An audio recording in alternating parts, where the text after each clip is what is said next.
Just recently, I was in Israel. We went to this place called Timna Park, and they had this replica of the Tabernacle. It was amazing.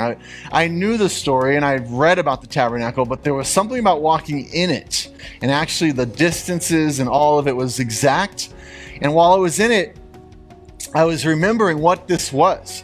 What it was is the priest would come in here, and they could never let, in that box in the front, they could never let that fire go out 24/7.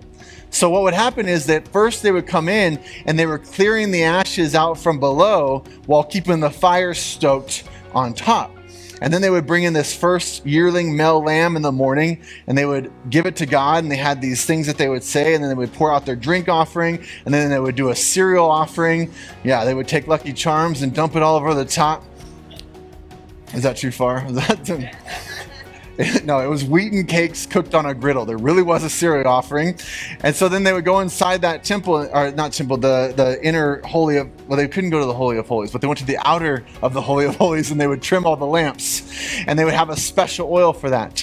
And then they would continue to lift up prayers through the afternoon. They would come back, put another lamb on in the evening. The lamb would start to go again, clear the ashes, make sure the fire's going. Another cereal offering, another drink offering, trim the lamps again.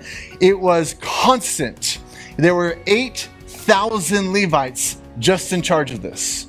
They had to be going in and out. You had a group that was out here working wood, cutting the wood, bringing the wood in. Others tending to the lambs, making sure they had the lambs, then bringing one in, one out, one in, one out. They would bury the ashes, and they had this whole crew, 8,000, the Levites, doing this, while the other 11 tribes were camped around, hearing the prayers, smelling the smells that never stopped 24/7. Now, here's the part that really reminded me of exactly what we're talking about.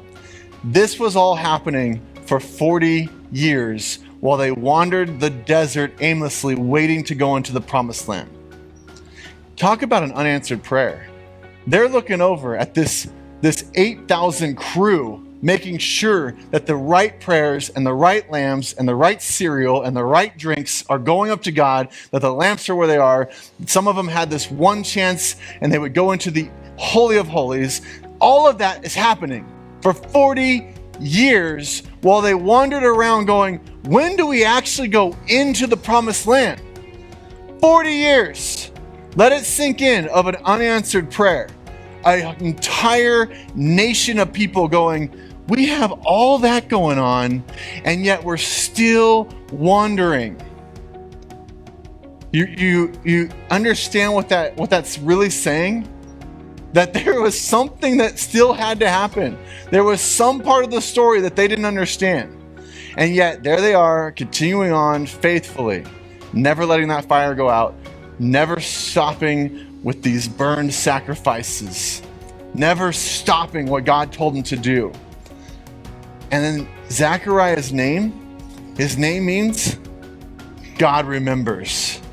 In the midst of all of that, God remembers. You have to just stop and go, man, Zechariah and Elizabeth,